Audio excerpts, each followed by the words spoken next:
From the Homestead Studios in Santa Clarita, California, this is a Headache Soul production. Welcome to Just the Tip-Sters, America's favorite true crime podcast. And I'm your host, Melissa Morgan. And my wonderful co-host today is Joshua Bevan. Was that a finger raise for something? No, oh, okay. Not at all. No, it wasn't that finger either. Oh, it was a good one. It was the good finger. Oh, they're all good. All your fingers are just beautiful. Hey, beautiful fingers. I'm like your hype man. Hey, ladies, Joshua's got some beautiful fingers. Ladies. This is terrible. This is going to be absolutely terrible. My wonderful co-host, Joshua Bevan, is here, and we were going to actually call the show Talking About Assholes. Oh, boy. Not rectums. Right. And but we changed our minds and we just went back to Just the Tipsters. But this one is about a true asshole. And I know you're girding your loins. I'm just anticipating the little teasers you gave me before we hit record. I know, because I don't want you to know stuff, and you know a lot, but then I know you're full of opinions. But before we get to the really weird thing, I wanted to say a special thank you to Tipster Debbie, who gave me an article from WMUR Channel 9 about info on 16-year-old Kylie Rodney. She has been missing for 2 weeks from Northern California, and she went to a party on August 6th at the Prosser family campgrounds. And then she left and disappeared. And this is a ringing endorsement for citizen sleuths. Oh, wow. A really great group called Adventures with Purpose actually solved the case. And I support them on a monthly basis, a small amount, but it's what I can give them. And I find them amazing. It's a dude who wanted to start, I started to say a skydiver. No, a scuba diver. And he wanted to go and check out different bodies of water across the country. Oh, wow. And ended up finding a bunch of submerged cars with people in them. Oh, wow. And they have solved 23 missing persons cases since 2019. Wow, right on. So Kylie Rodney was at she was 16, was at a party with a bunch of friends at this campground. She had a silver 2013 Honda CR-V. And for 2 weeks, they were searching for her. And I mean, I'm just going to say this, and I know it's not an indictment of anyone, but sometimes smaller, it was in Truckee, California. It's very kind of, it's rural up there, right? Mm-hmm. A lot of agencies don't have, the resources, the manpower. They searched the lake where her phone had last pinged at 12:13 a.m. the day after she went missing, and they didn't find her. But I'm going to say this, and it's going to sound, I'm not pitting law enforcement agencies against this private group, but this is why private groups mean a lot to me. And I get it. There's, citizen sleuths who do more harm than good, who fuck up shit. But these guys are kind of amazing. So, they have a lot of equipment, and it's, I'm going to say it's maybe a little more modern or high end than what you have with a law enforcement agency that isn't used to, scuba diving. Right. And they have a lot more practice and expertise. So they placed 2 sonar boats in the water at 10:40 a.m. And by 11:15 a.m., they have found her. Wow. I know. So I feel like this is one of the best examples of citizen sleuths doing really good stuff, like not compromising an investigation and doing, it's a resource. And to me, the agencies that are open to using things like Adventures with Purpose, things like podcasts, are forward thinking. And, I'll have an example of that coming up when I have an interview with the chief of police or deputy chief of Waupun PD in Wisconsin. And he isn't just now getting over COVID. So I'll be talking to him. And he sent me, I bragged about him a little bit on TikTok. He sent me the most amazing PowerPoint of this case. It was like I was getting information from the FBI. It was concise, yet it was just amazing. Pictures, articles. It was amazing. Right on. Yeah. And I'm looking forward to talking to him. And he made me laugh really hard because the first time we spoke on the phone, I had COVID and I sounded like a dude. And He's like, you don't sound like a dude. And I'm like, yeah, I sound like a dude. And then we were going to record an episode last week. And he emails me and says, well, I have COVID and I sound like you. And I'm like, you son of a bitch. Oh, no. Yeah. So I'm like, he did think I sounded like a dude.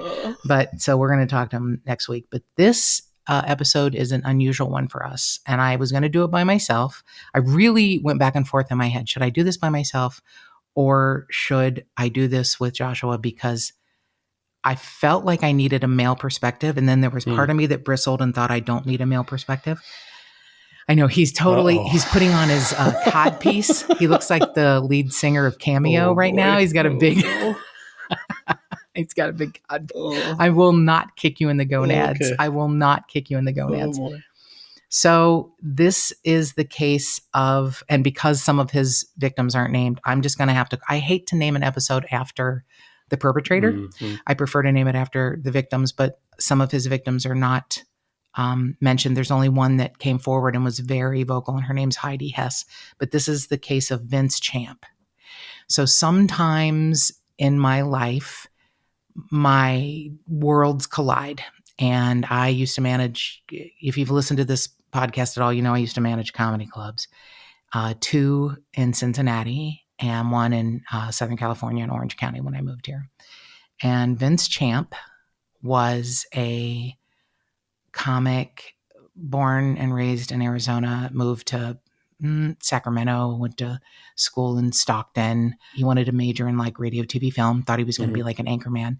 Handsome, well-spoken black guy who made jokes like he started doing stand-up comedy. What happened is he emceed a comedy show in Sacramento, and he became kind of the house MC at this comedy club. And people like Gary Shandling and Bob Saget said, you need to be a comic.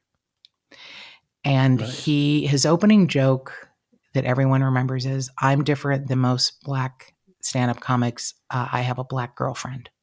Oh, boy. Right, I know. And he was really clean. I wouldn't necessarily say clever, but sort of, this is going to sound terrible. I don't want to damn with faint praise, but just kind of your everyday middle act comic, not great, but not terrible. A lot of like standard issue stuff like relationships or being stopped by the police, and not in an angry kind of way. It was like, hey, have you ever flipped off? Have you ever pulled up next to a cop and flipped them off because they don't really have a good sense of humor? Stuff like that. It was like not hilariously funny, but it was everything I'm going to say is going to sound insulting. Most audiences don't have to be brilliant. In fact, most of the brilliant comics I've seen, a regular audience of a regular comedy club is like, what the fuck's he talking about? The people that I, loved and adored were usually not thought of, not great acts. Right. And I would fight to have them come back because they made me laugh until my eyelids turned inside out. Nice. And then that makes me sound like I'm really smart. What I mean is, we have different styles. I'm brilliant. I forgot that.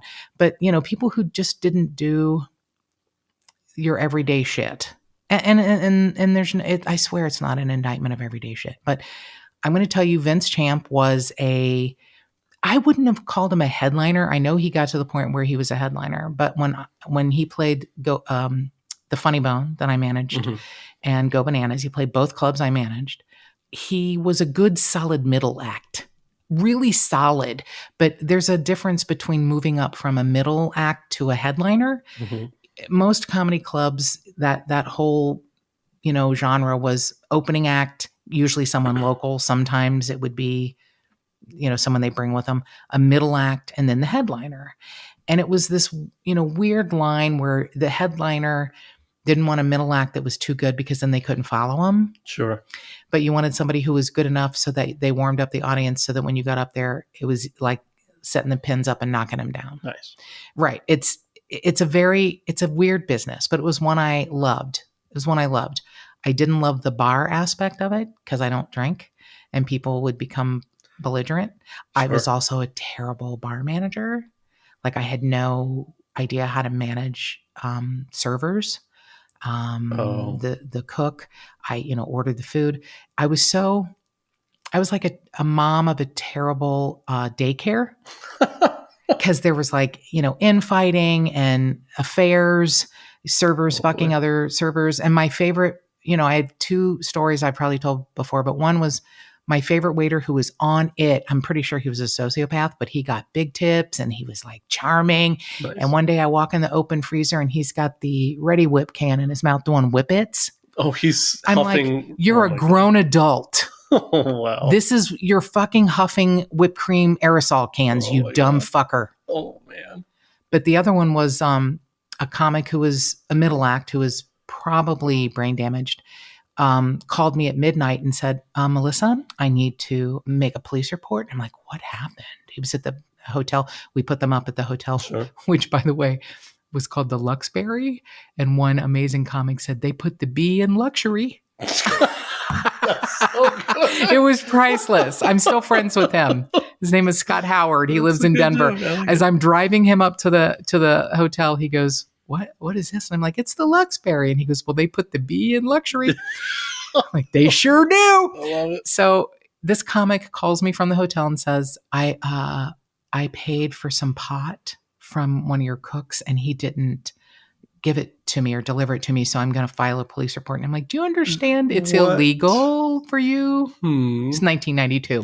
So obviously not a lot going on. So when you meet someone like Vince Champ, who's attractive, doesn't wear jeans, he wears nice pants, he wears a jacket, that whole kind of Jerry Seinfeld early 90s thing. Okay. But he was well-dressed, polite, all of the good things. He goes on to win Star Search.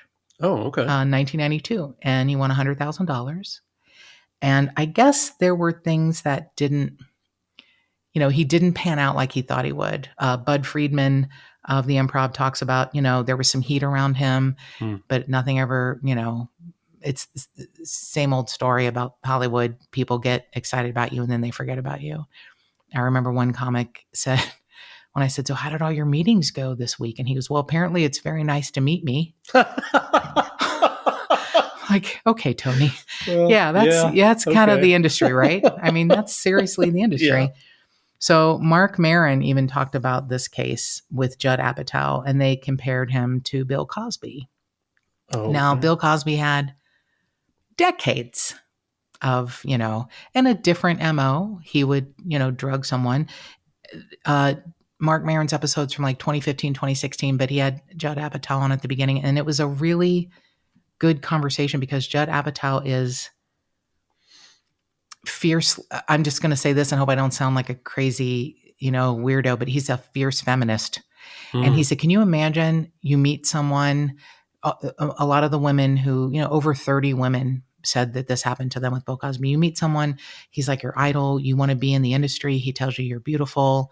You have something to drink and then your vision goes fuzzy and then you realize what's happening. Right. And then who's going to believe you? And I mean, it's a very interesting interview and I grew to love Judd Apatow a little bit more.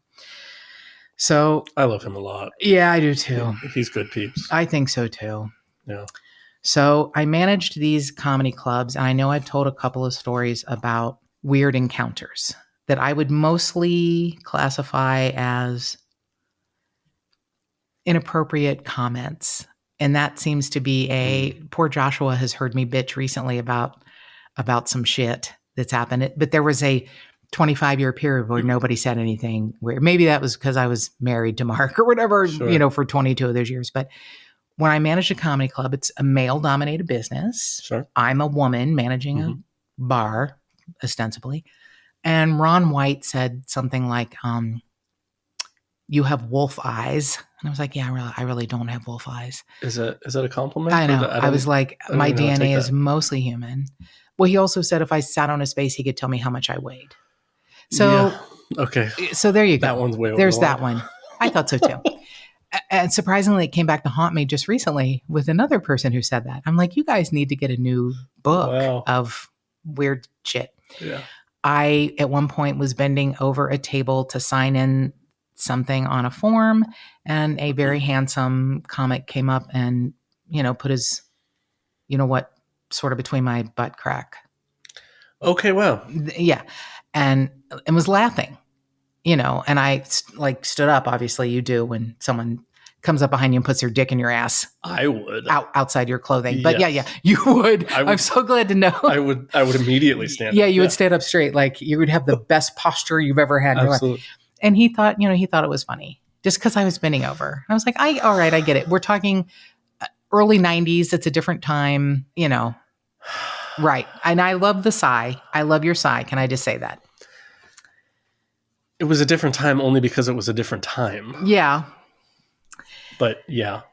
So I guess it was 1997 that he was eventually caught. And if you think about it. Okay, we're back to Vince again. We're back to Vince. I'm sorry. Skipping anyway. I don't know why you need a flow chart. But right. Sorry. I'm with you again. To me, it's an interesting story because who would think a touring stand-up comic would be the great cover for, as he's referred to, an itinerant rapist? Oh, wow. And he was eventually convicted of 3 rapes, but I'm going to read to you what is probably closer to 7 or 8, and they just don't have the evidence. So Heidi Hess is the victim who came forward, and she is in Nebraska. She was a student as well as a student teacher. And Vince Champ had a similar MO, which ended up getting him caught. Thank God. He would come up behind a woman. He would put something over their head or cover their eyes. He would ask them about their sex life. He would sexually assault them. He would spit on them. And then when he was done, he'd ask them to pray for him. Wow. Yeah. And as far as we know, and in my mind, what breaks my heart is that some of these things just go unreported. It was college students. They were working alone in a lab. Oh my God. In one instance, it was night. She was by herself in a music practice room playing the piano. Oh my God. And he comes up behind her. And, the interesting thing is his victims were all white or Asian. After he made the point of saying he's different than every Black comic and his girlfriends are Black. That joke hits different right now. It does, doesn't it? That's why I wanted to point that out, because that's one that everyone seems to remember. So Heidi Hess goes back to her apartment. Her father comes and stays with her for 2 weeks. He brings a shotgun.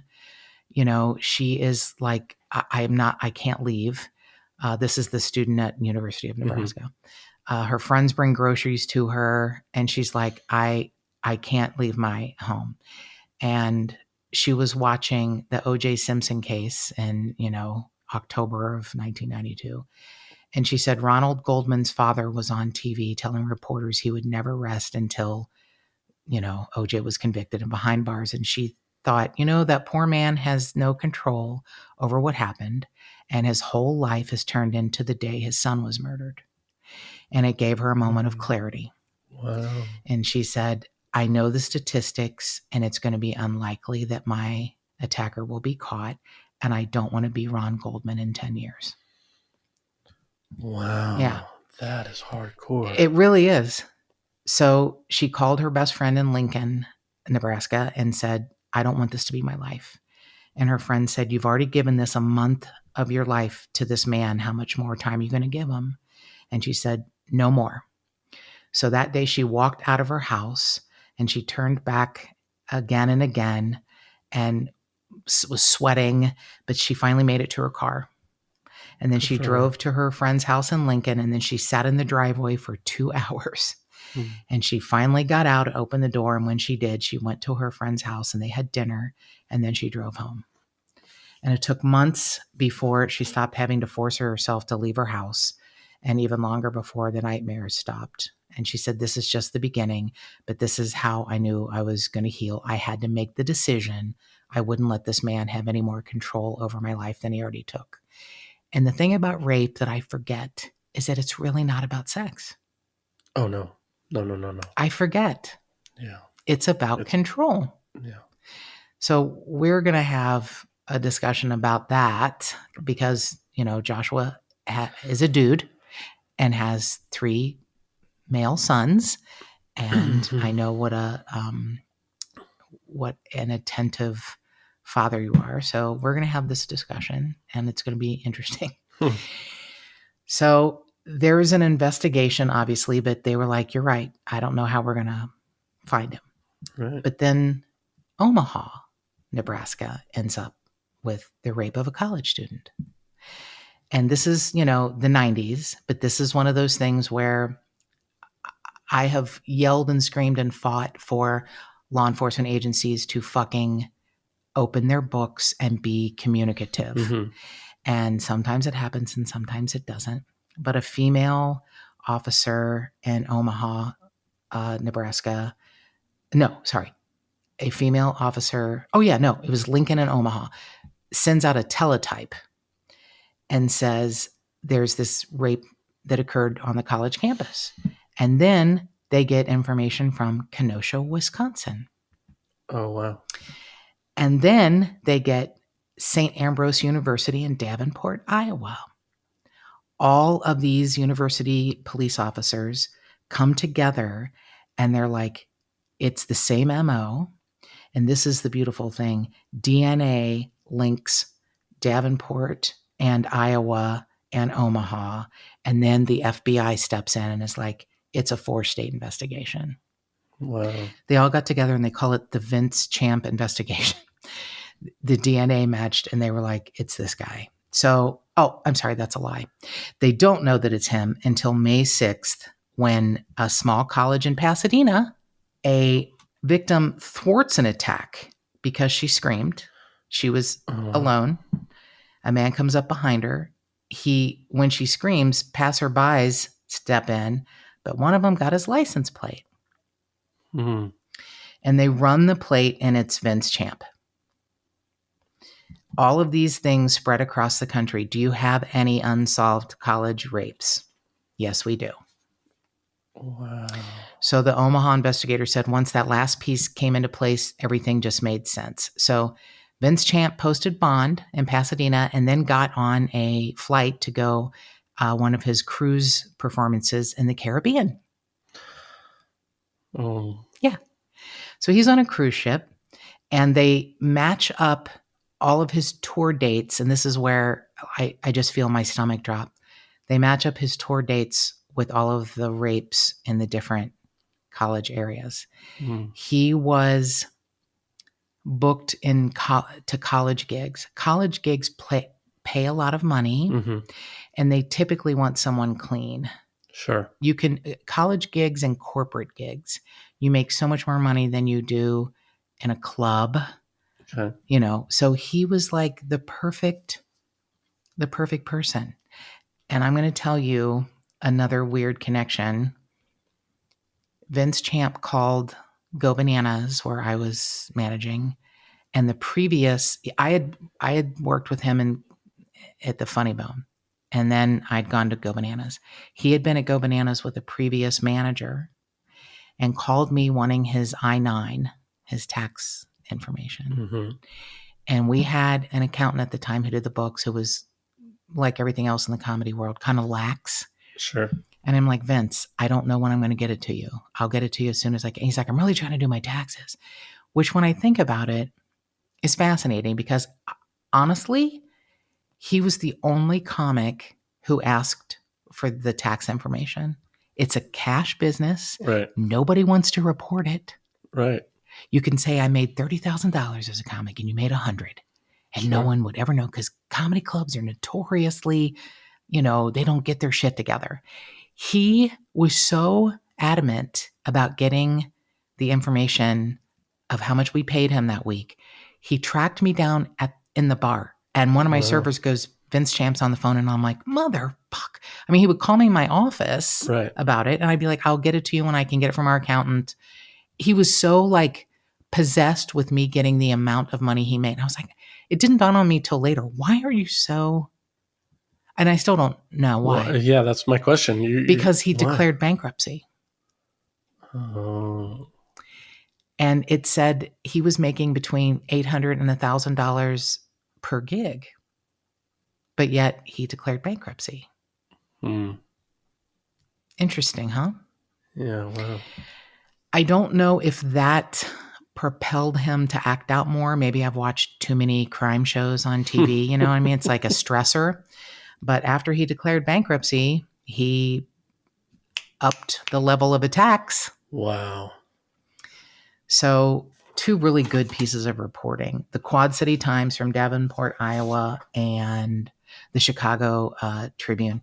The Chicago Tribune was like more talking about the people in his life who were like, you know what, we can't believe this.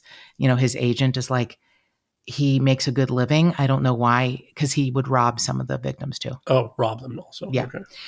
It's like, I don't understand why he would do this. He, filed for bankruptcy last year, but he was earning $800 to $1,000 for each performance, according to the booking agents. Bud Friedman from the Improv was like, everybody I've spoken to is shocked. He was a very nice guy, very polite. He said, I still vividly remember one of his lines, and it was, I'm different from every black comic. I have a black girlfriend. And that was pretty much his opener. And Bud Friedman was like, he was a regular here for a while, and there was a little bit of heat around him.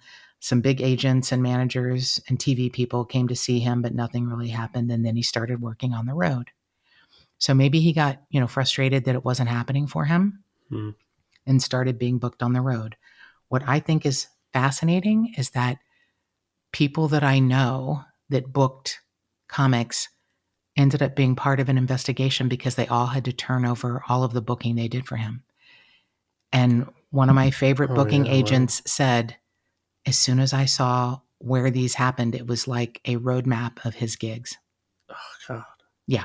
That's crazy. A roadmap of his gigs. So he is prosecuted.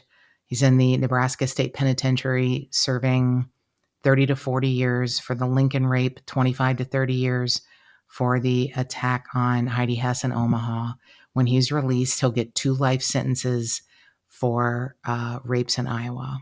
It's interesting, and I'll tell you this, I didn't even want to do it, but I looked up his mugshot, and he's smiling. Oh, man. I know. He's like 61 now, and he's smiling. I was just like, you don't smile in your mugshot, you fucking rapist. So September 6th of 1996, he raped a woman at the University of Iowa. February 6th of 1997, he raped a woman at Union College in Lincoln, Nebraska. February 9th of 1997, he raped a woman in Galesburg, Illinois at Knox College. February of 1997, he raped a woman at Carthage College in Kenosha, Wisconsin. No charges were brought against him for that. They didn't have enough evidence. I mean, February 16th, he raped a woman at St. Ambrose College in Davenport, Iowa. 5 hours earlier that day, he attempted to rape a woman at Augustina College in Rock Island, Illinois. I know. They suspect it's him, but they couldn't bring charges against him there. March 5th of 1997, he raped a woman working alone in the computer lab at the University of Nebraska. That's the one where he got 25 to 30 years. He appealed his conviction. This was fascinating. I looked up the legal shit. You're going to love this. He appealed his conviction to that court in 2001. He said that they didn't prove that he was a fugitive from justice because he was on the cruise ship in the Caribbean. Oh, my God. But the conviction was upheld. Wow. So here's where Joshua and I are going to have a conversation. Because I saw something on social media, and that's where all the good shit is, right? Of course. And at first I thought, well, that's the dumbest thing I've ever heard. And it was a young woman who held up a sign because women get taught what to do. Don't walk alone. Keep your keys between your fingers. Carry pepper spray. Have the buddy system. Park your car under lights. Here's how you lift your leg and drive your shin into an attacker's groin. The palm strike. Drive your outer palm into your attacker's chin, nose, or jaw, pushing upward with as much force as you can from your core.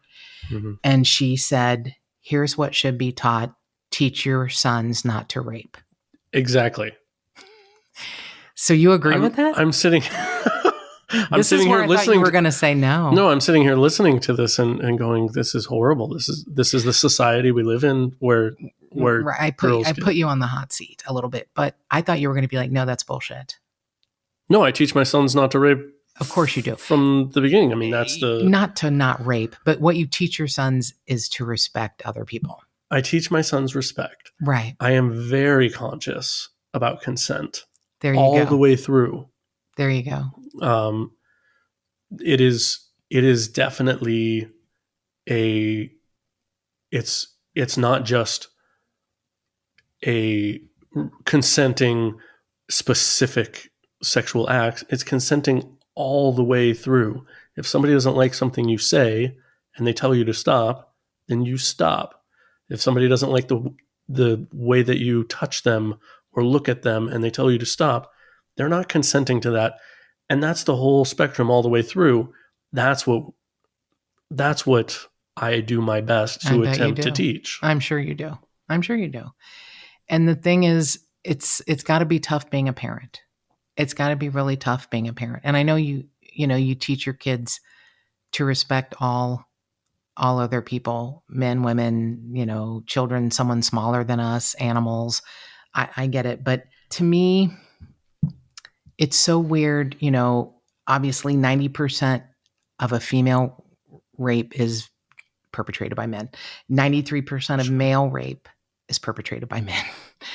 I mean, there's a big weird thing going on in West Hollywood right now of spiking drinks. And a man was on the news this morning on our local news saying he couldn't get a rape kit.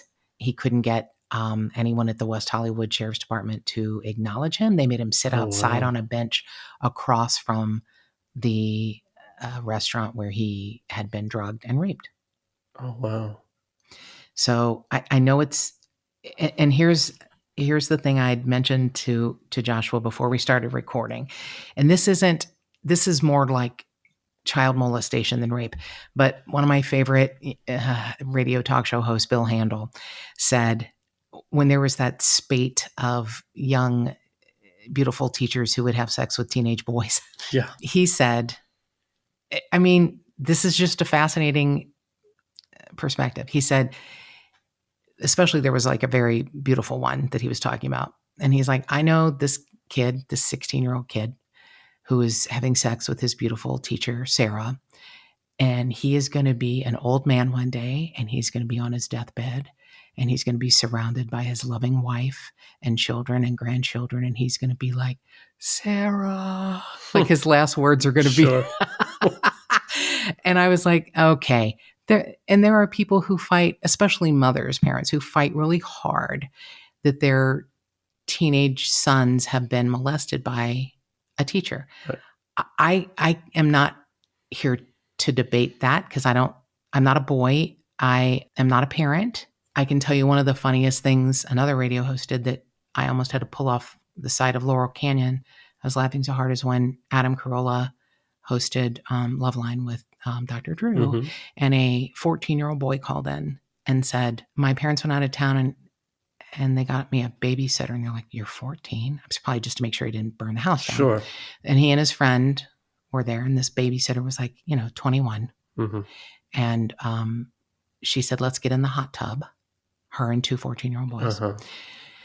And she didn't have a bathing suit with her because she didn't know there's a hot tub. So she wears his mom's bathing suit, and they're in the hot tub. And then she proceeds to blow them both. Oh, boy. And they put him on hold, and they're like, this is totally a Baba Booey. This kid is lying. This is a fantasy. Sure. Right? Yeah, absolutely. So they come back, and Dr. Drew goes, well, how did it make you feel? And he goes, it's kind of weird because she's wearing my mom's bathing suit. And he was, all right, you're legit. Right.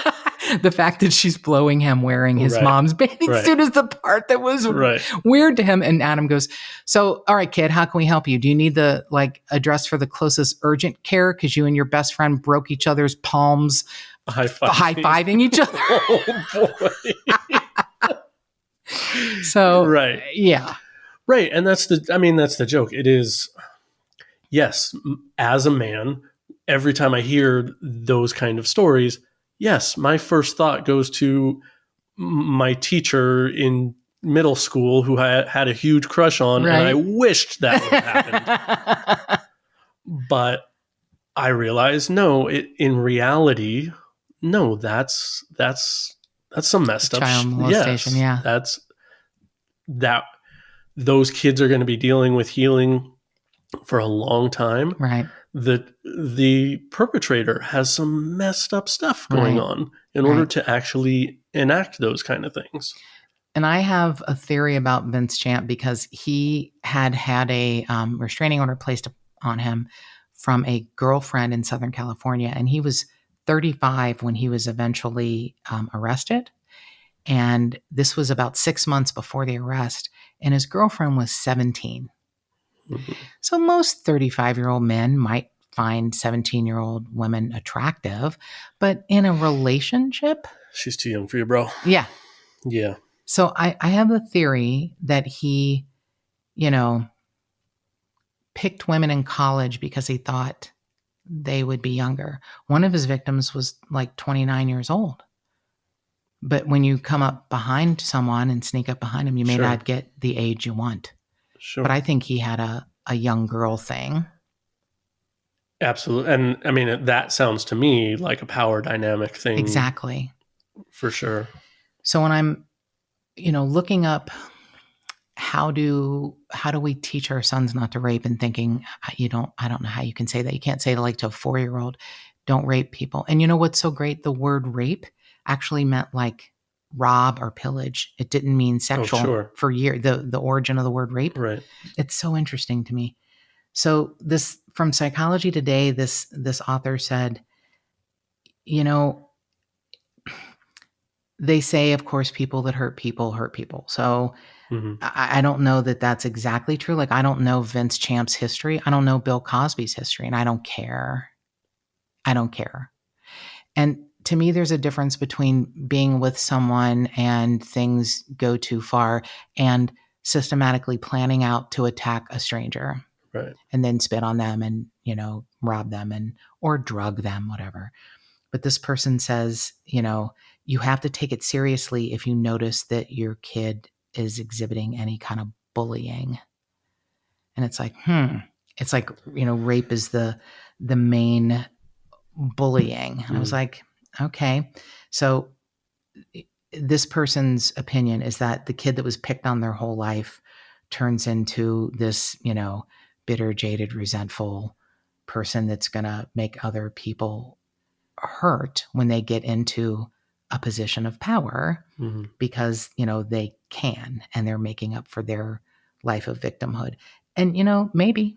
Sure. But you crossed a line. Like don't you know a lot of people that were victimized? Deal with that, absolutely. But didn't turn out to be rapists? And they talk about it with their therapist all the time. There you go. Like, there you go. They work on healing themselves. Yeah. I think that's the pretty big important part. I mean, I don't have any answers. I'm not, I'm not a psychologist. I'm not a parent. I'm not well versed in this. I can tell you there have been uncomfortable moments in my life.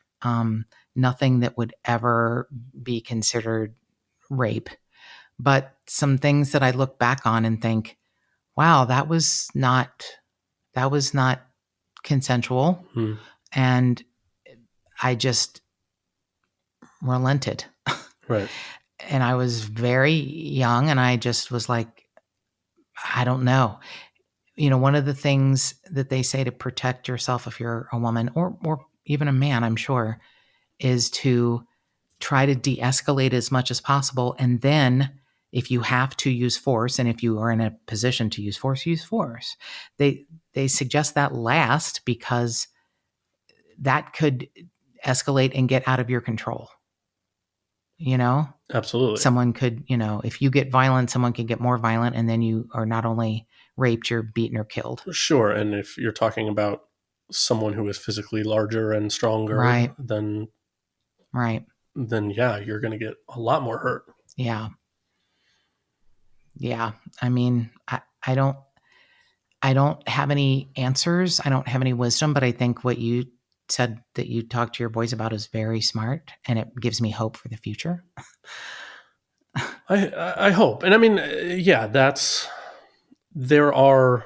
I'm not the only one. I watch TikTok, and I pull some of these things from other parenting tips, Ah. and Wait, yeah, who got you into TikTok? yeah, exactly. You did. Thank you.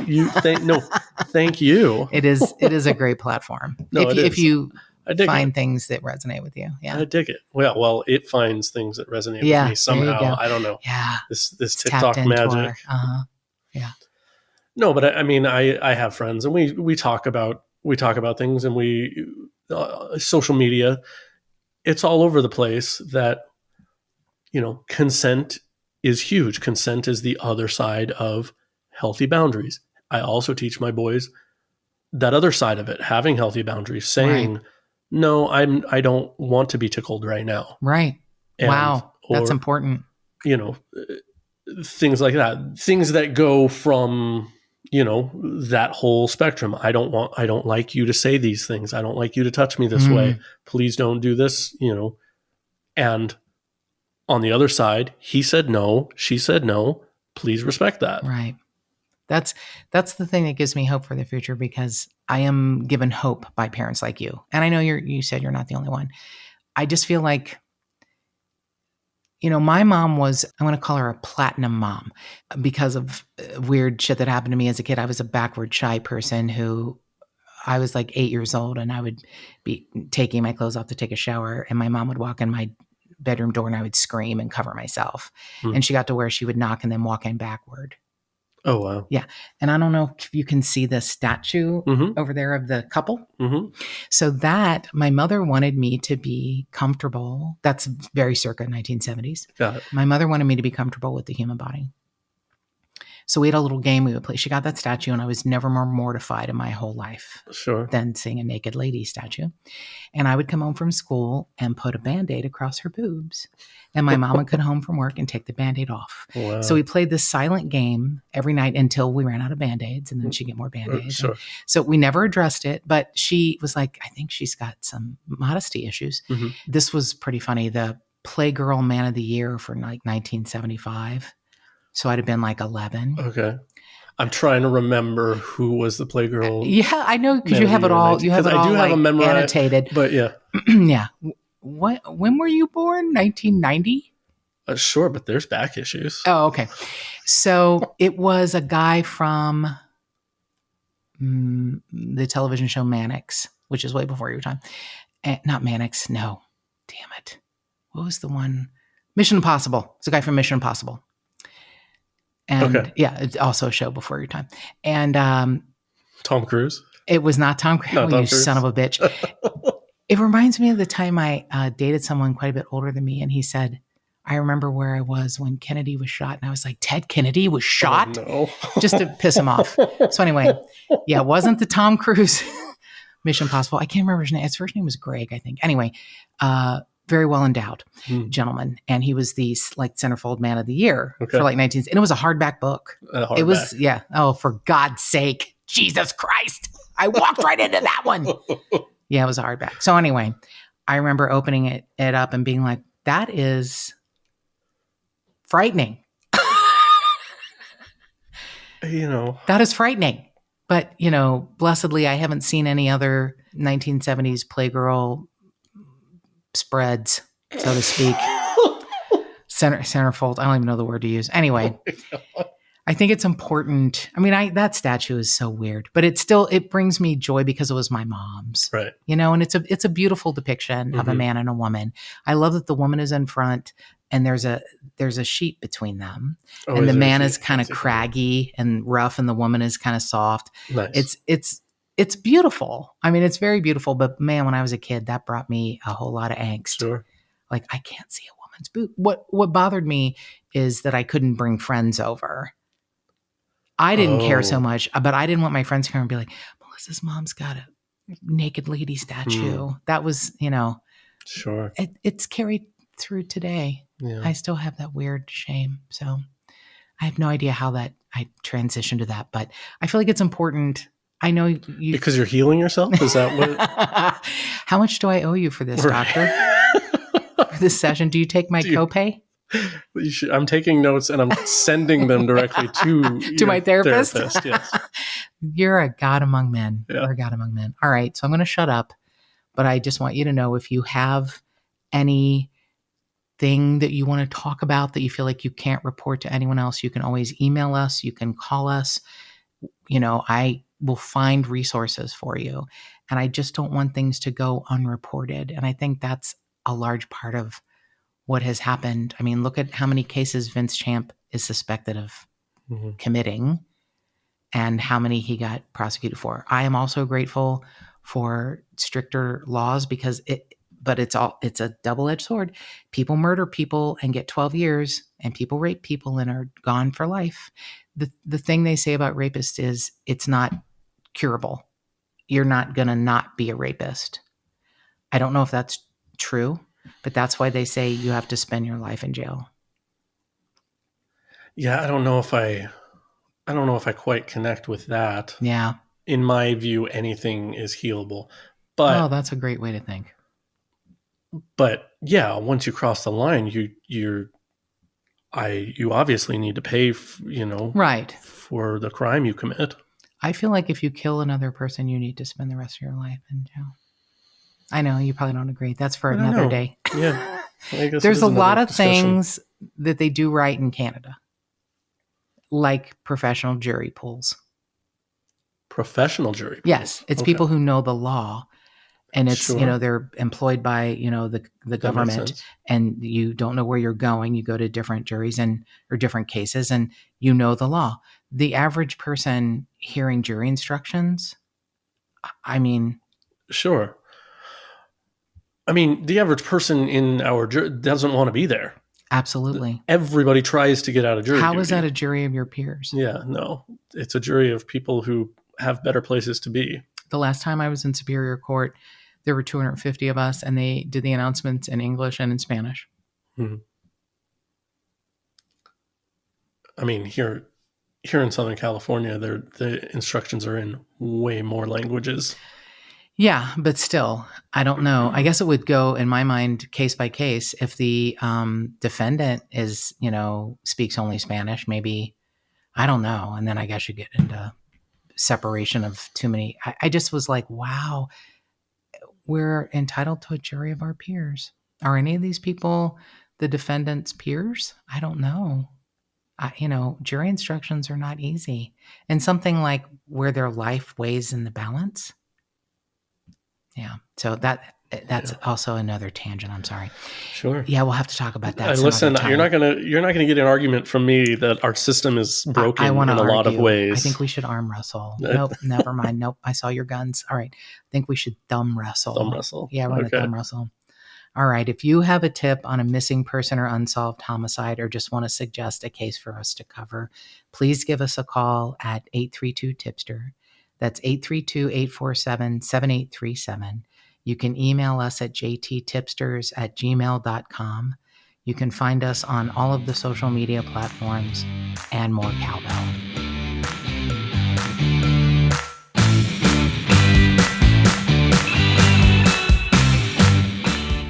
If you would like to support this podcast and get early access and other cool murderous swag, go to patreon.com/justthetipsters.